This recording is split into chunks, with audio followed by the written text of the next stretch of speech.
Salut, je m'appelle Jim et je vais être honnête avec toi. Je ne suis pas le gars le plus populaire à l'école, ni de ma classe. Néanmoins, j'ai une histoire, celle de comment en un jour je suis passé de ne pas avoir de petite amie du tout à sortir avec 2 filles à la fois. La Saint-Valentin approchait à grands pas et je ne ressentais jamais beaucoup de pression à ce sujet, mais les choses ont commencé à changer. Quelques-uns de mes amis avaient déjà embrassé des filles et certains d'entre eux avaient même des copines. Et je sentais que j'avais besoin de faire quelque chose de radical pour que ça m'arrive à moi aussi. À l'approche du jour le plus romantique de l'année, j'ai décidé de me lancer dans le jeu et d'inviter quelqu'un à sortir. Pour minimiser autant que possible le risque de rejet, j'ai décidé de demander à 2 filles à la fois. D'ailleurs, elles me plaisaient vraiment toutes les 2. L'une d'elles était Jill, une jolie blonde de mon cours de théâtre, avec qui j'ai même eu quelques scènes dans la dernière pièce que nous avons jouée, donc nous étions déjà en bons termes. L'autre était une fille de mon école, Rachel, avec qui j'ai travaillé sur un projet scientifique.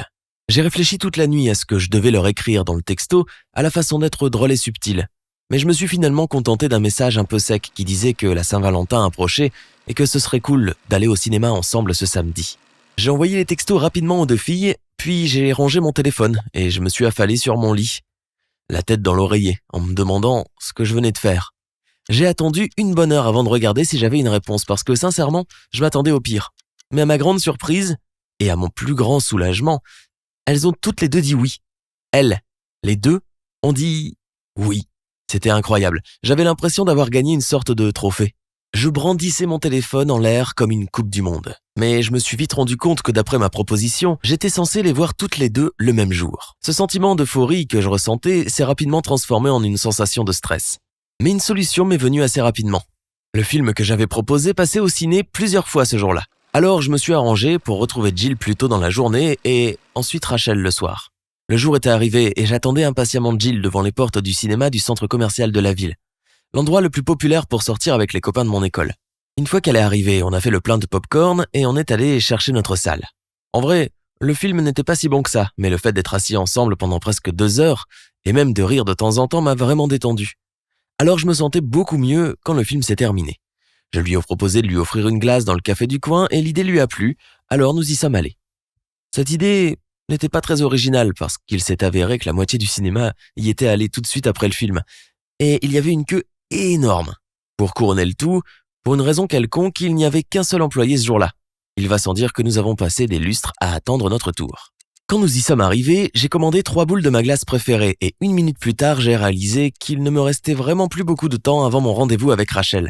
J'ai paniqué et sans faire attention à ce que Jill disait, j'ai commencé à mettre des cuillères pleines de glace dans ma bouche, de plus en plus vite, transformant un des goûters les plus savoureux du monde en une vraie torture.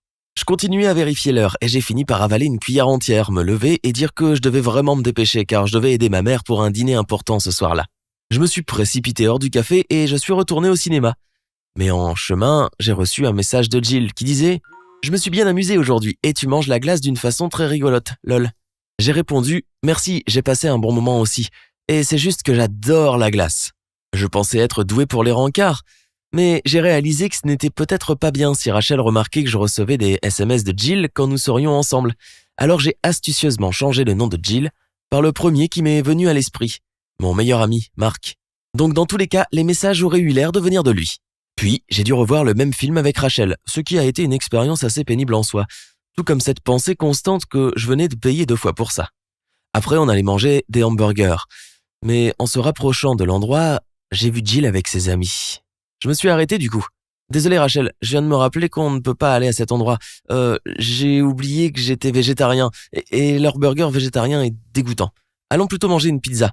Relax, je me suis dit. Mais ensuite, comme punition pour mon mensonge végétarien, j'ai dû la regarder manger ma pizza au pepperoni préférée pendant que je me retrouvais avec la triste variante végétarienne. Bref, la journée touchait à sa fin et les 2 filles semblaient m'apprécier davantage maintenant.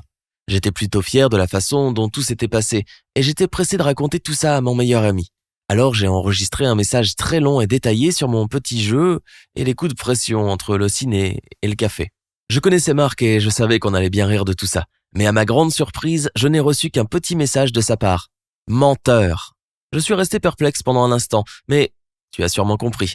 J'ai accidentellement envoyé le message vocal à Jill, qui s'appelait désormais Marc dans mon téléphone. Jill m'en a vraiment voulu. Elle a tout raconté à Rachel, qui n'a pas trouvé ça drôle non plus. Et me voilà de 2-0 copine le jour suivant. Eh bien, je suppose que c'est bien fait pour moi. Mentir, ce n'est jamais rentable. J'espère que tu as aimé mon histoire et que tu as peut-être même appris quelque chose. J'aimerais aussi ajouter, ne sois pas timide et invite la personne qui te plaît à un rencard. Et si une belle histoire en ressort, n'oublie pas de la partager.